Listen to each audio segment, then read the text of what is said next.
La meilleure formation de disciple, c'est quand tu réussis à amener un chrétien de lire toute sa Bible. La vérité a le pouvoir de faire la délivrance à une âme. C'est ce que dit le verset. Vous connaîtrez la vérité.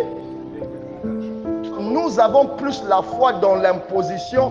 Vous savez, il y a des pasteurs qui sont des spécialisés à chasser les démons.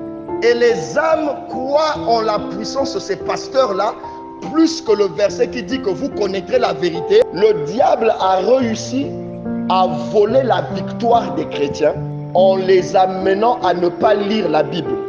Et il y a des pasteurs qui ont contribué à ça. Quand vous avez des ministères qui ne parlent que de combats spirituels du matin au soir, chasser les démons, on ne vous parle que des sorciers de votre famille, on ne vous parle que des malédictions et tout. Quelle est la plus grande force de l'univers? C'est la parole de Dieu. L'apôtre Paul est allé prêcher dans une église, dans une ville appelée Bérée, Actes des Apôtres chapitre 17. Paul a constaté une chose. Tous les chrétiens, pendant qu'ils prêchaient, chacun avait la parole en main. Chacun. À leur époque, ils n'avaient pas le Nouveau Testament, mais ils avaient l'Ancien Testament. Il a constaté que tout le monde avait, permettez-moi l'expression, la Bible. Ce qu'on ne voit plus dans nos églises d'aujourd'hui. Et nous avons fait une grande erreur aujourd'hui. Quelle erreur? Nous avons accordé plus d'importance aux jeûnes et à la prière. Étudier la parole de Dieu est plus important que chanter des cantiques, plus important que prier, jeûner, plus important que faire des retraites. Et pour votre information, Dieu ne s'est jamais nommé du nom de la prière. Je suis la prière. Dieu ne s'est jamais nommé du nom du jeûne. Je suis le jeûne. Dans la tête de beaucoup de chrétiens, l'arme la plus puissante du chrétien, c'est le jeûne. Là où la prière a échoué, le jeûne ne réussira. On nous a inventé une doctrine appelée le prix à payer.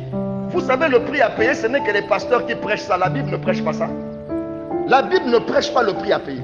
Certains chrétiens, on leur impose tellement les mains. Comme disait un jour un pasteur, vous allez finir par avoir le dibashi. C'est-à-dire que les cheveux vont partir de la tête à force qu'on vous impose trop les mains. Nous avons plus la foi dans l'imposition. Une fois, je vous l'ai dit ici, je vous le dis encore ce soir. Les choses qu'on fait à beaucoup de chrétiens, là, Dieu n'avait pas prévu que c'est aux chrétiens qu'il faut le faire. Quand tu es en contact avec la parole de Dieu, tu es en contact avec Jésus-Christ lui-même. Parce qu'il est la parole.